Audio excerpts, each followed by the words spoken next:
Papa Francesku arriti shumë gjëra për herë të parë si udhëheqës I 1.3 miliard katolikëve në botë. Jorge Mario Bergoglio u lind nga prindër emigrant italian në Buenos Aires të Argentinës. Në vitin 2013 ai u bë papa I parë nga Amerika Latine dhe I pari jezuit që drejtoi kishën katolike, duke zgjedhur emrin papnor Francesku, sipas Shën Francesku të Asizit, një shenjtë I njohur për përulësinë dhe thjeshtësinë e tij. Ai ishte 76 vjeç në atë kohë. Francesku preferoi një qasje më pak formale se paraardhësit e tij dhe jetoi në mënyrë modeste, duke zgjedhur të flinte në një shtëpi të thjeshtë mysafirësh në Vatikan, në vend të apartamentit papnor në Pallatin Apostolik. Papa zemroi katolikët konservatorë duke zbutur qëndrimin ndaj disa doktrinave, por mbeti I vendosur për çështjen e abortit. I medici che si prestano a questo sono, permettimi la parola, sono sicari. Francesku mbajti qëndrim zyrtar të kishës katolike se çdo akt seksual jashtë martesës tradicionale është mëkat, por bëri thirrje për të dhënë fund përsekutimit të homoseksualëve në mbar botën dhe mbështeti përfshirjen e personave LGBTQ+ brenda kishës. Se una persona è gay e cerca il Signore e ha buona volontà, ma chi sono io per giudicarla?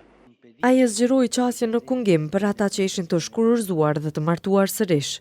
Elisabetta Piquet, autore e librit Francesku, Jeta dhe Revolucioni, tha se Papa Francesku afroi shumë katolikë që ishin larguar nga kisha. Francesku rriti rolin e grave në Mesh dhe në udhëheqjen e Vatikanit, por mbeti I palëkundur në qëndrimin e kishës se vetëm burrat mund të shugurohen si priftërinj. Teologu jezuit Atio Zefesio I tha zërit të Amerikës se deklaratat e papërcaktuara dhe të rastësishme të Franceskut për disa çështje sociale shkaktuan her pas here konfuzion. He's often ambiguous. It's not actually clear what he's saying. He'll make remarks at 10,000 feet in the cabin of an airplane. Not the same thing as an encyclical, but modern media treats things as everything equally. So there'll be some confusion, but it will go. It'll pass. We've had good popes and bad popes, and I think Francis is a good pope.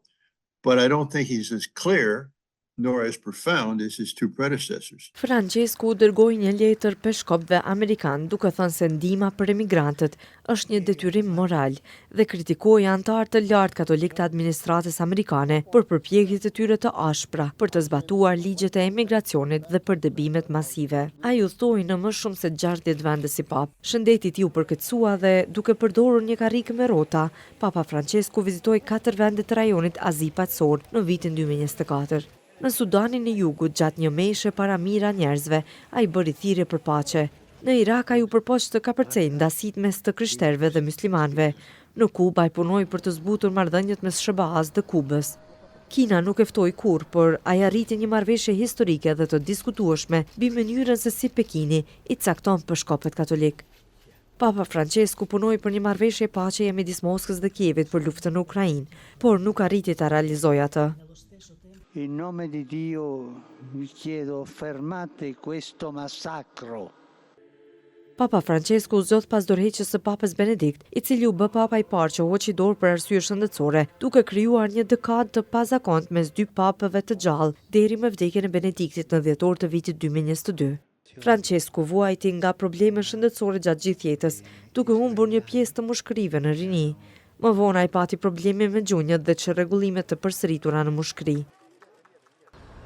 Papa Francesku shtrua në një spital të Romës në mes të shkurtit 2025 me një infeksion respirator që u përkëtsua. Ai emëroi 110 nga 140 kardinalët që do të jenë të lidhshëm për të marrë pjesën në konklavën papnore që do të vendosë për pasuesin e tij.